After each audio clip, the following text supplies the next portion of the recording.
There's a small island in the Philippines called Fuga. Most people have never heard of it. It controls access to both sides of the Pacific Ocean. It sits above a submarine cable connecting Asia to the rest of the world. It has a private airstrip. In 2019, a Chinese company quietly offered $2 billion to build a city on it. For Chinese citizens only, no Filipinos allowed.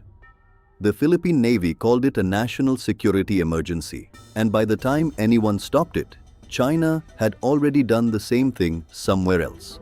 This is not a theory, this is documented, and most people have no idea it's happening. Every time this happens, it follows the exact same pattern. Step 1. A Chinese company approaches a small, economically struggling island nation. Step 2.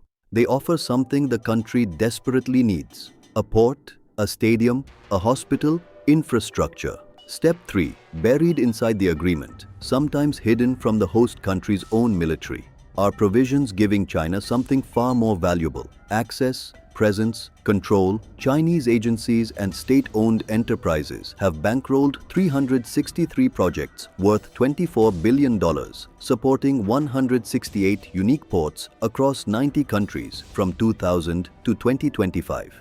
168 ports, 90 countries, and that's just the ports. Solomon Islands. In March 2022, a document leaked that nobody was supposed to see. A secret security agreement between China and the Solomon Islands, a Pacific nation of 700,000 people, sitting less than 2,000 kilometers from Australia's coast. The draft provided for the deployment of Chinese police, armed police, military personnel, and other law enforcement forces to the islands. Chinese military on a Pacific island. The United States immediately flew diplomats to the region. Australia went into full alarm mode. But China had been laying the groundwork for years before anyone noticed. In 2019, a Chinese company attempted to lease Tulagi Island for 75 years. 75 years. That's not an investment. That's a generational takeover. And then, after the security deal, Solomon Islands did something extraordinary. Solomon Islands announced a suspension of all foreign naval visits amid growing ties with China. Every foreign navy banned from the ports. Fuga Island. Back to Fuga Island in the Philippines. Strategically located between Taiwan and the northern Philippines, whoever is in control of the Luzon Strait could easily establish military superiority over the vast Pacific Ocean.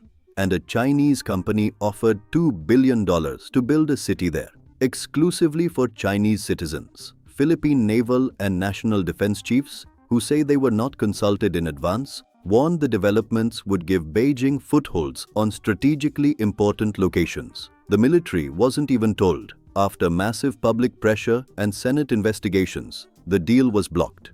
A naval station was built on Fuga Island instead. But here's the question nobody asks.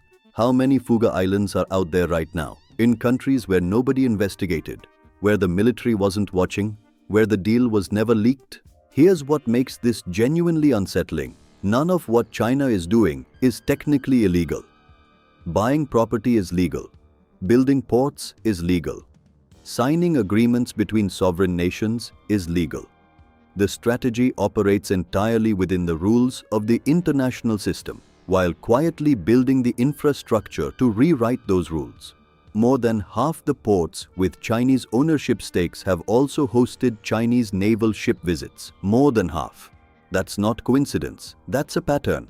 And consider this final detail that almost nobody mentions. China does not allow foreign countries to buy strategic land on its soil, not a single piece. The game only works in one direction. By the time the world fully sees what has happened, the ports will be built, the islands will be leased, the agreements will be signed, and the expansion will be complete. The question isn't whether this is happening. The documents confirm it is. The question is, what happens when it's finished? Nobody has a clear answer to that yet.